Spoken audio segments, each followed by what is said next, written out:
हमारे साथ इस वक्त मौजूद हैं महेश पालावत जो वाइस प्रेसिडेंट हैं स्काईमेट के, और देवेंद्र शर्मा है कृषि विशेषज्ञ। महेश जी, आईएमडी का ये कहना है कि मोटे तौर पे सामान्य रहेगा मॉनसून। अगर 96% हम अनुमान रखें जैसा कि वो कह रहे हैं तो सामान्य कैटेगरी में हो सकता है, और एल नीनो का भी बुरा असर हो ये जरूरी नहीं है। हालांकि उन्होंने ये क्वालिफाई किया है इस बात को कि कई जगहों पर हो सकता है कि कुछ इलाकों में ड्राउट हो, कुछ इलाकों में पानी ज्यादा हो, पर ओवरऑल सामान्य होगा। क्या इससे कुछ राहत मिलती है या आशंकाएं बनी हुई हैं?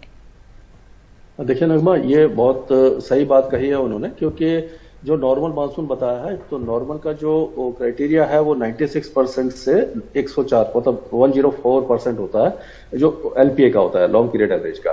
तो उन्होंने सबसे जो नीचे वाला दायरा है यानी 96% बोला है। अगर 95 आता तो बिलो नॉर्मल हो जाता।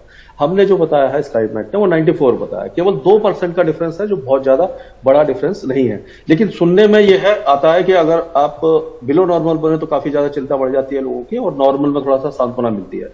तो घबराने वाली ऐसी कोई ज्यादा बात नहीं है, क्योंकि जो एल नीनो का असर है वो सेकेंड हाफ में ही ज्यादा दिखाई देगा। जो डीजी साहब ने बताया वो सही है, और वही अनुमान हमारा भी था कि जून के महीने में जो हमने फोरकास्ट किया है, जून में लगभग 16 सेंटीमीटर बारिश होती है, तो उसका 99% बोला, यानी कि जून में अच्छी बारिश होगी। उसके बाद जुलाई में 28 सेंटीमीटर के आसपास बारिश होती है पूरे भारत में, उसका हमने 95% बताया है। तो यानी कि जुलाई में आते आते थोड़ा सा असर दिखने लगेगा, और अगस्त में 92% है, और सितंबर में 90% है। तो जुलाई के आखिर से लेकर के सितंबर तक इसका असर ज्यादा दिखाई देगा, क्योंकि इवॉल्विंग एल नीनो है। अभी हम न्यूट्रल कंडीशन में हैं, और पहले 3 साल ला नीना था। ला नीना जब होता है तो भारत का मानसून अच्छा होता है, और एल नीनो के सालों में, पिछले 50 सालों में हमने देखा कि 60% साल ऐसे हैं जब मानसून थोड़ा खराब होता है। तो ये जो असर देखने को मिलेगा वो जुलाई, अगस्त और सितंबर, जुलाई के एंड से अगस्त और सितंबर में देखने को मिल सकता है जी। तो मोटे तौर पे जो शुरुआत है मॉनसून की वो ठीक रहेगी, लेकिन जो सेकंड हाफ है उसमें असर पड़ सकता है। और ये भी अब आपसे समझ लें, हालांकि हमने दर्शकों को बताया है कि एल नीनो में दरअसल होता क्या है, समंदर का तापमान बढ़ता है और हवाओं का जो डायरेक्शन बदलता है उसकी वजह से ये जरूर होता है कि कुछ जगहों पे जहां पर बारिश ज्यादा होती है वहां पर तापमान बढ़ने से एक सूखा सा हो जाता है। तो एल नीनो से किन इलाकों में ज्यादा असर पड़ेगा भारत के, और ये किस तरह का असर पड़ता है?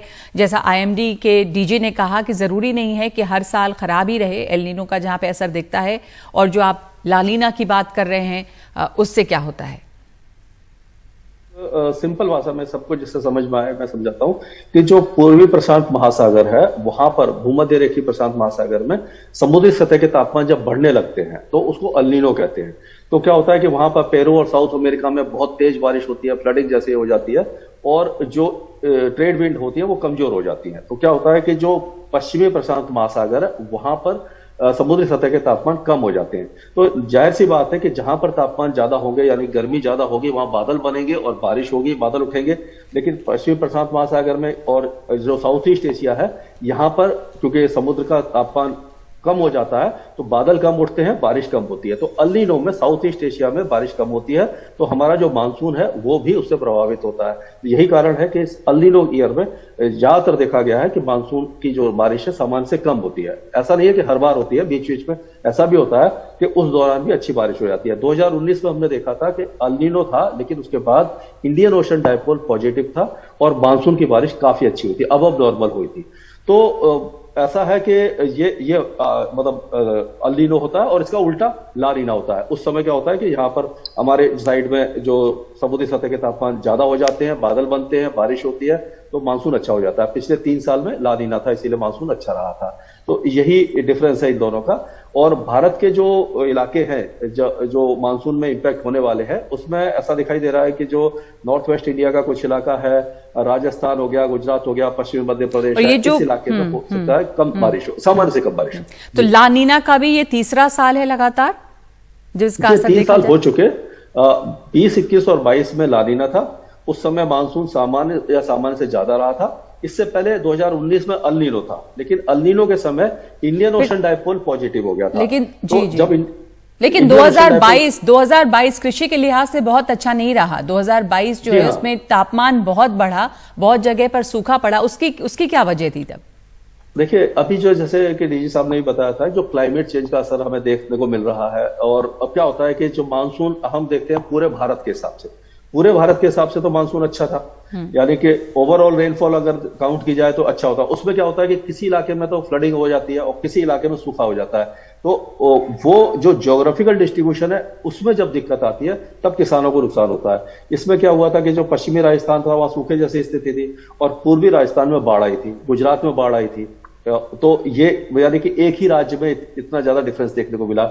और जो गंगा के मैदानी क्षेत्र थे, पंजाब से लेकर के हरियाणा, दिल्ली, उत्तर प्रदेश, बिहार, झारखंड, यहां पर जुलाई तक बारिश नहीं हुई थी, तो उससे किसानों को बहुत नुकसान हुआ। और अगस्त, सितंबर और अक्टूबर तक बारिश हुई। तो जब बारिश नहीं चाहिए थी तब बारिश हुई और जब चाहिए थी नहीं हुई। तो ये जो डिफरेंस होता है बीच बीच में, ये मुश्किल पैदा कर देता है। तो ये खराब जो बारिश हुई है या जो हीट वेव थी, उसके पीछे लानीना जो है वो तो नहीं था पिछले साल? नहीं, वो नहीं था। ये क्लाइमेट चेंज का असर है। और ये एक्सट्रीम वेदर इवेंट जैसे कि क्या होता है कि जो 4-5 दिनों में बारिश होती थी, अब हम देखते हैं कि वो एक दिन में हो जाती है, 6-7 घंटे में हो जाती है। तो इस तरह के जो एक्सट्रीम वेदर इवेंट जब बढ़ते हैं तो फ्लैश फ्लड आ जाता है और वो पानी जमीन में नहीं जा पाता और जमीन का पानी रिचार्ज नहीं हो पाता, तो नुकसान ज्यादा होता है। तो ये सारा क्लाइमेट चेंज का असर है जो पिछले कुछ सालों से हम देख रहे हैं कि ये बढ़ता जा रहा है और इरेक्टिक वेदर पैटर्न हो रहा है। मानसून में जो एक जैसी बारिश हुआ करती थी वो अब कम हो। जी, एक और सवाल आपसे पूछना चाहूंगी महेश जी के हमारे देश में कृषि बहुत ज्यादा अभी भी निर्भर है मॉनसून पे, इसलिए बहुत जरूरी है कि मॉनसून सामान्य हो और इस तरह से सीधे अर्थव्यवस्था से जुड़ जाता है मॉनसून। 2022 जो है वो किसानों के लिए काफी तबाही वाला साल रहा, खास करके जो रबी की फसल थी उसके लिए। 2023 में इसलिए बहुत जरूरी हो जाता है कि सामान्य रहे मॉनसून। किन क्रॉप्स पे सीधे असर पड़ता है इससे? देखिए, ये अब क्या होता है कि अगर मानसून में जून के महीने में बारिश कम होती है तो सोइंग जो डिले हो जाती है, खास करके जो पैडी क्रॉप है, धान की फसल है, उसमें दिक्कत आ सकती है। और ज्वार है, बाजरा है, मक्का है और पल्सेस हैं और जो सोयाबीन है और मूंगफली की फसल, इन सारी फसलों पर थोड़ा सा असर पड़ता है। और सबसे ज्यादा धान की फसल पर पड़ता है क्योंकि उसको पानी काफी ज्यादा चाहिए होता है। तो इसका क्या है कि अगर सोइंग लेट हो जाती है तो फिर किसानों को दिक्कत आती है। लेकिन इस बार जैसे लग रहा है कि सेकेंड हाफ में इसका असर देखने को मिलेगा, तो सोइंग यानी कि बुवाई टाइम पर हो जाएगी और उसके बाद भी थोड़ी थोड़ी बारिश होती रहेगी। ये डिपेंड करता है कि उस समय किस इलाके में बारिश किस समय ज्यादा होगी, किस समय कम होगी, वो उसी समय पता लग पाएगा। 10-15 दिन का जो फोरकास्ट होता है काफी ज्यादा एक्यूरेट। जी, देवेंद्र जी हमारे साथ जुड़ गए हैं। देवेंद्र शर्मा, कृषि विशेषज्ञ। आपसे जानना चाहूंगी कि इस साल कितना ज्यादा जरूरी है कि मानसून सामान्य रहे? फसलों को काफी नुकसान पहुंचा था पिछले साल, जिस तरह की बारिश थी, जब चाहिए तो बारिश नहीं हो रही थी, जब नहीं चाहिए वहां बारिश हो रही थी, तो इससे बहुत ज्यादा फसलों को नुकसान भी रहा था। तो इस साल ये चिंता बनी हुई है कृषि क्षेत्र को। आपने बिल्कुल ठीक कहा, क्योंकि अभी हमने देखा है कि हाल के दिनों में जो अधिक बारिश हुई है, बल्कि 2 बार जो बारिश का एक किसानों को सहना पड़ा है, हेल स्टॉर्म, बारिश और ये सब जो नुकसान हुआ है, जिसके करके अभी प्रोक्योरमेंट बहुत ही स्लो चल रही है। इस वेरिएशन के बाद, इस क्लाइमेटिक जो एब्रेशन कह लीजिए या जो भी आप वेदर पैटर्न का जो भी उसमें कमी आई है, but what ever it is, किसानों को शायद ये ना हो कि डबल वैमी फेस करनी पड़े इस साल। इसलिए क्योंकि अभी का हाल तो हम देख ही रहे हैं, और उसके बाद अगर मानसून के टाइम पर भी, मानसून अगर सेकंड हाफ में भी फॉल्टर करता है, तो मुझे लगता है कि उसका नुकसान जो है किसानों को सहना पड़ेगा। ये ठीक है कि फील गुड फैक्टर के लिए हमारा जो जितना भी फोरकास्ट है वो सब ठीक आ रहे हैं, लेकिन the fact of the matter is कि इस साल चिंता का विषय है किसानों के लिए। और ये समझना पड़ेगा क्योंकि पैडी जो है, लास्ट ईयर भी पैडी में एक मार पड़ी थी, क्योंकि बहुत से इलाकों में जानते हैं हम, बिहार, वेस्ट बंगाल और इन सब में तकरीबन सूखा ही पड़ा था। और अगर इस साल फिर ये रिपीट होता है, और स्पेशली जैसा कि उन्होंने कहा कि सेंट्रल वेस्टर्न इंडिया और नॉर्थ वेस्टर्न में तो ठीक है कि पंजाब हरियाणा बच जाएंगे क्योंकि यहाँ पर एश्योर्ड इरिगेशन है, लेकिन बाकी स्टेट्स में जो खरीफ क्रॉप्स हैं उनके ऊपर मार पड़ती है।